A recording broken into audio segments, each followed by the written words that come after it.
Well, hi, and welcome back to the Recipe for Homeschool Success Masterbooks 2024 Summit. I have Angela Odell here, and she is going to be talking to us today about the life application of math and why it is so important to your students' success and your success as a home educator. So, Angela, thank you so much for joining us. Thank you for Math Lessons for a Living Education.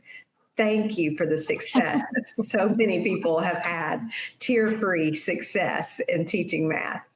You're welcome. It's a privilege to be here, and it was fun to write those books. And it's fun to see kids actually liking math and parents not having a meltdown over math themselves. Right. And the meltdowns we hear about is when the math book is over instead Yes, of because yes. they're having to do their math. hmm I love that. So, one of the really neat things about Math Lessons for a Living Education is that you have this story, this narrative that helps teach the math concepts. And we believe that story is just a very important part of the lessons being what we call sticky, or the student retaining the information. So, I'd love for you to tell us a little bit about why you put story into this Math Lessons for a Living Education series and how it helps. Well, this could actually turn into a very long conversation. So I'm going to try to be as precise and as succinct as possible. Okay. Really, the reason why I decided to use stories in this, and I know that it's different. I know that it is completely opposite of what everybody thinks of as math. Mhm. Okay. But isn't that kind of the point? Uh, I honestly, I came up with the idea for using stories because I had seen the difference it made in my own kids' lives when I used stories to teach them as much as possible. Mhm. Let's look at this as adults.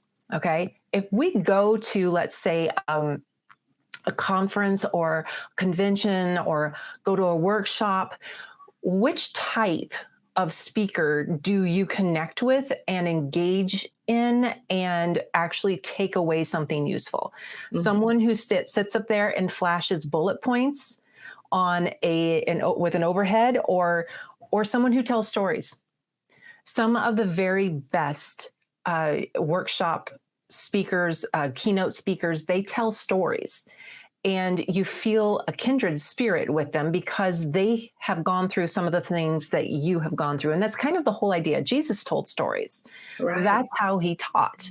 He, being God, knew that people's brains connect with story. And so my idea of using story to put math concepts in context was kind of like, Mary Poppins, a spoonful of sugar makes the medicine go down. Okay. And I know that I just do better when I have something that carries a hard to understand concept through into the deeper part of my brain, because I can emotionally connect with it. Mhm. And it's really not rocket science what we're teaching our kids in elementary grades. It may feel like it is sometimes, but it's really not. And I think sometimes we feel like we're going into bad brain because of our own experience with math. Mhm.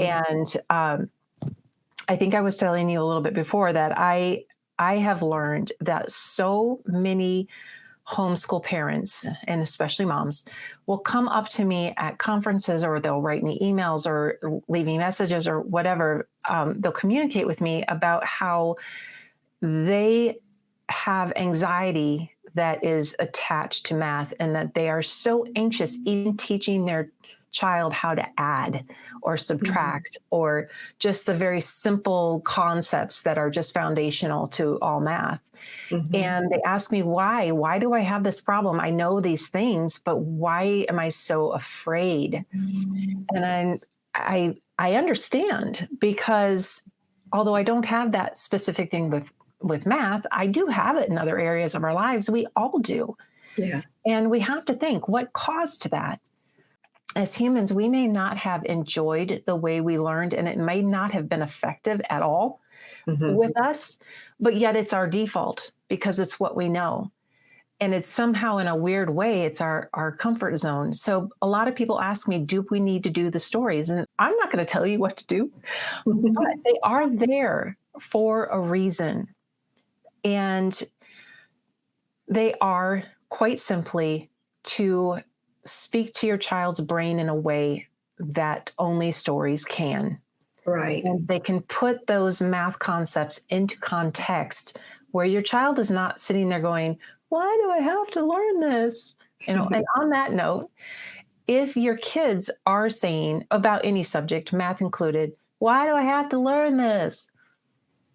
There needs to be some questioning of your approach and the curriculum you're using. That should never, ever be a question that our kids are asking. They should know, just by the way that we're teaching them, the reason why they have to learn this. And those stories go a long way into helping that. And the stories are meant to be character building also. Right. Because math has been left out of the whole, how do I even put this into words? It's been left out of the picture when we think of teaching our kids about the character of God and the character that they need to be building for themselves. Math has been left out of that picture. And why should it be? Why should it be left out? Because God is the one who created these math concepts, and our brains just discover and learn them. Math is not a man-made construct. Right. And we live in a culture that tells us that pretty much everything is man-made, and therefore it can be changed. It cannot be changed. It cannot be changed. God is the one that decided that 2 + 2 = 4. It always has, and it always will. And that really needs to be pointed out to kids. And I know that Kate does that in the upper level maths too, where she really shows them in much more detail than I do. I'm the introductory person to the concept, that God is always there, and he does teach in stories, and he is relational, and he is not demanding. God is sympathetic to our humanness. He knows, he understands that our humanness is very limiting. And kids need to know that, otherwise that God is this big overbearing ogre kind of character. Although he does require obedience, he isn't mean. He isn't trying to trick us so that he can swat us. And I think a lot of math curriculums make kids feel like that. They're just trying to mess with me. They're just trying to mess me up so they can mark it wrong, kind of thing. And I don't like that. There's so much happening in the brain for math, and it does take more exercise for some students than others who may just be so good at math so early. But when you're talking about the power of the story, it made me think of the power of music and how our brains retain all the lyrics of the songs that we've loved for decades. Yes. And it's such a great way to bypass our frantic minds, our confused minds, when we have the melody or even the harmony and the lyrics, it just works together like an orchestra symphony in the brain to step over that canyon that you could fall down into. Music has a magic to it, and not magic in the bad way, but in the God made it so wonderful way. Yep. And so I think about your stories from K all the way up through 6th grade or level 6, they are helping your student jump over those canyons so that the retention becomes, like we said earlier, sticky. It's in there, like the music lyrics are in there, like the old hymns are in there for us, So I love that you use stories. And you and I were talking earlier about the fact that even I didn't really enjoy history and didn't really learn it until college, when I finally had Dr. Bozeman who could teach the story, and I was enthralled, But Hmm. before that, I just didn't care. It was all about bullet points and memorizing it. And by the summer, I did not have any idea what I studied. And people try not to laugh at me now with the lack of what I understood and can recall. But it's just different. Very And common. so, yeah, I really want people to hear you talk a little bit about the danger of skipping over the story and just doing the math problems. Yes. Well, like I said, the stories are meant to carry those concepts into that deeper part, make that relationship with it. But the danger of it is, honestly, it's so easy for us to want to be able to measure results immediately. Hmm. We are result-oriented people, and in some ways, that's okay. We do live in a world that requires us to have results. Yeah. However, those results, we have a choice. Do we want them to be temporary results, or do we want them to actually make an eternal difference in your child's life? Right.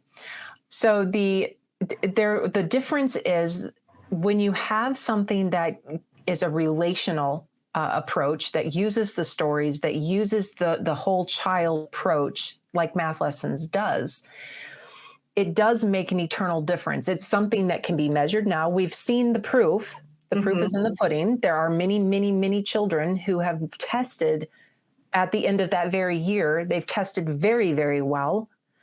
But it's not just that year that you're wanting to address. It is the whole child. It is the whole child's educational outlook. It is the character that they have built through it. And it is that eternal difference of have I shown my child the love of God through this subject, or Wow. have I damaged them by Mm. expecting them, by laying on them the expectations of man-made testing and all of these things that Mhm. are not, they don't originate in the heart of God. They don't come from a place of looking at the child as a whole. Mhm. So, you know, the verse where it says, seek first the kingdom of God and his righteousness, and all these Right. things will be added. I love that. I think that it applies so well to homeschooling, to math, to science, to history, to everything that we teach our kids. If we teach them from the heart of God, but that means that we have to accept the heart of God for ourselves to be able to give it to them, allow him to flow through us to our kids. And that's why I love masterbooks so much, is that they get that, and we get to work with a company that creates tools that lead not just the child, but the parent Mhm. to Christ and say, Christ is the reason we do this. It's Yes. for eternity. We are raising our kids to be the next generation of God's people, and they need to know who God really is, or they'll never know who they Mhm. are. And yes, this applies to math because God created math, and we are responsible to our children to teach it the way God intended it to. Yes, God has given us the responsibility and given us the ability and the tools with masterbooks, the tools to teach Mhm. every subject, including math, the way he intended it to be taught. So, Absolutely. One of the things that came to my mind when you were talking about this and the importance of story and why, don't leave it out. Don't leave this portion out. It honors God, it honors the whole child. You're responsible to God for this child and how they think about him and math.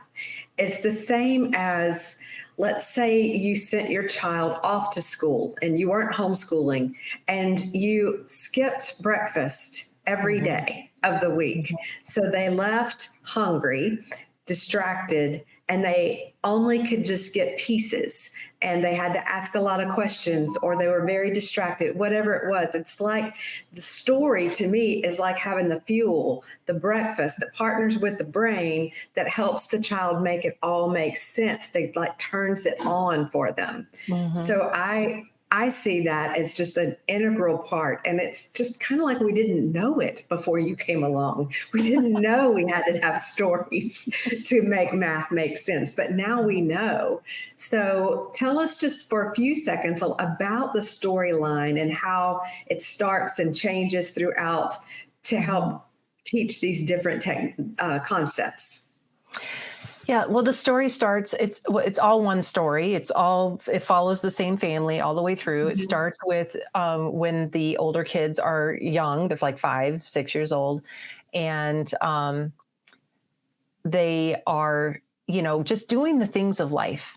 And there's nothing like huge and massively exciting. They're going to the Grand Canyon or anything like that. But it's just the everyday life stuff. They're helping their mom. They're going through their toys. They're learning to, remember to brush their teeth every night, those kinds of things. And it's very much I like to call it a sympathetic storyline, meaning that it comes alongside kids at that age. These are the things that they're learning. I mean, let's face it, most of them have only been potty trained a couple of years.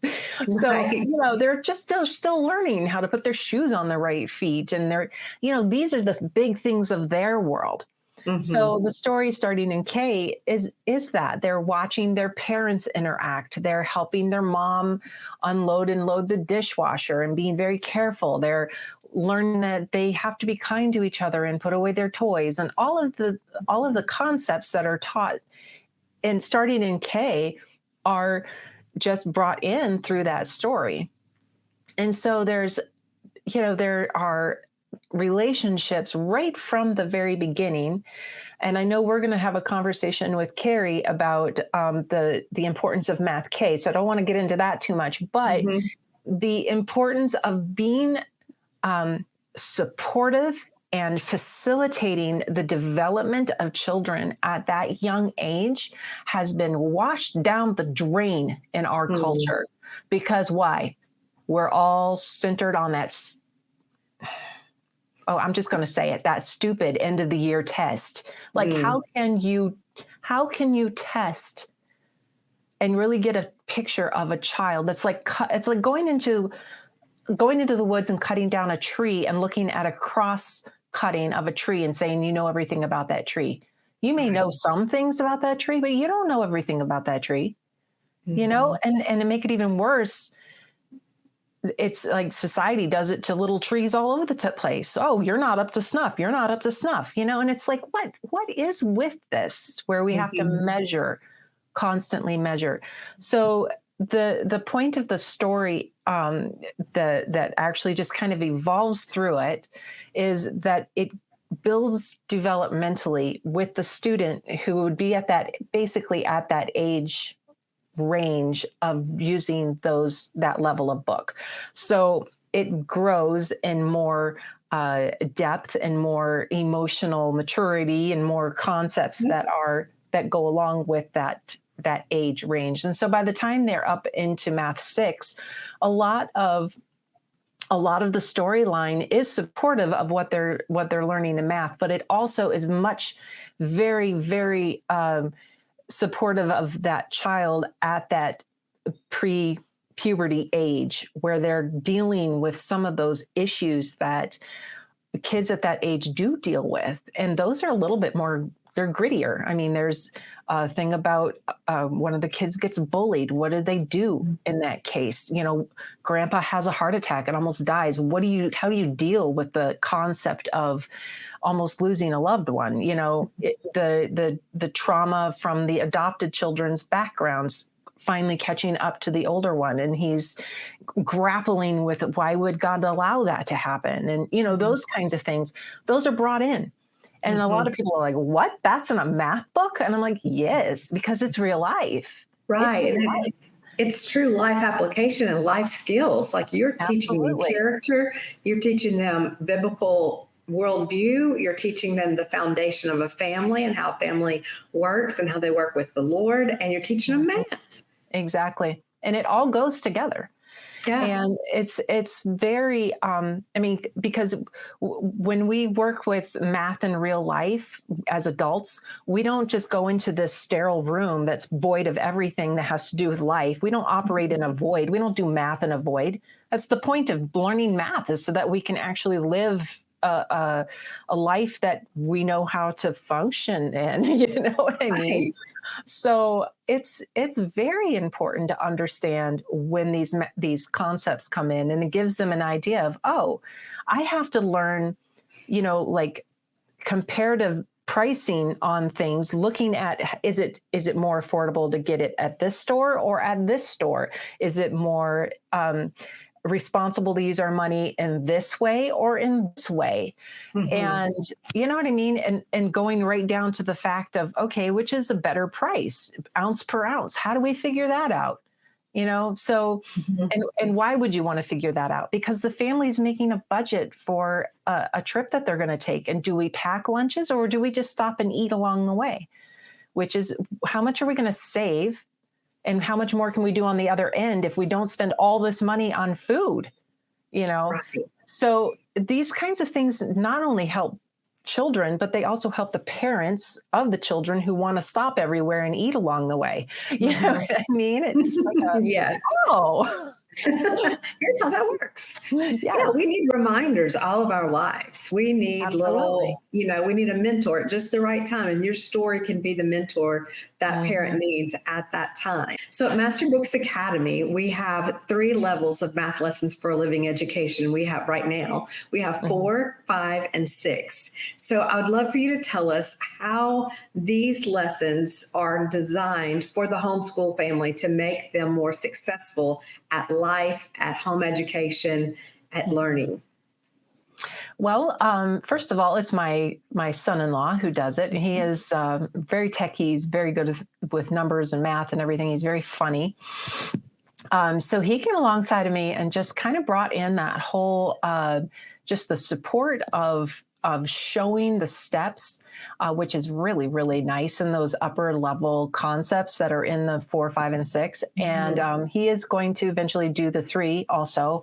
We're not sure about the 2 lowest ones, but or 3 lowest ones, but he is going to do a 3 eventually in the next year or so.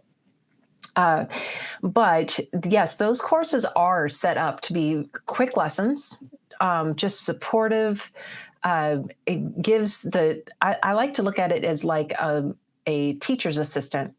And a lot of those the 4, 5, and 6, a lot of the lesson is directed right at the student. So it really steps in and kind of it helps that parent have a successful year without them stressing about explaining every little concept along the way.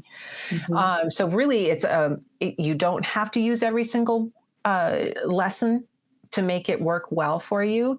It is very much I like to look at it as a teaching aid to really help that parent be successful with every student who is using the math lessons. Right. So it's like an additional teacher, Yes. and it does take the anxiety out of it for the family. Because maybe you're not great at math. Maybe you didn't do well at math. Maybe that's a big stressor. What am I going to do in these upper levels? Right. And so we want to make you as successful as you can be by having an extra teacher there available. It's an optional course. It's not, you don't have to have it, but it's there for you if you need it. And it makes your student a little more independent, and they learn independent learning skills, how to learn from somebody besides you, and then you're there to oversee it. So we're so thankful to have that as well. And we are very interested in you being successful as a homeschool family. And I'm so grateful that you are a homeschool mom. You know what it means to struggle. And so that's how this was birthed. You put this curriculum together for your own family. And so here we are with a top ranked solution for the Christian homeschool family. And I'm just so grateful that Masterbooks and you came together, and that math lessons has been such a great help to so many people. Yep, I am too. It's definitely a God thing. Yeah, for sure. Thank you so much for your time today. I'm looking forward to our next sessions together. We'll see all of you back. Thanks for being here with us.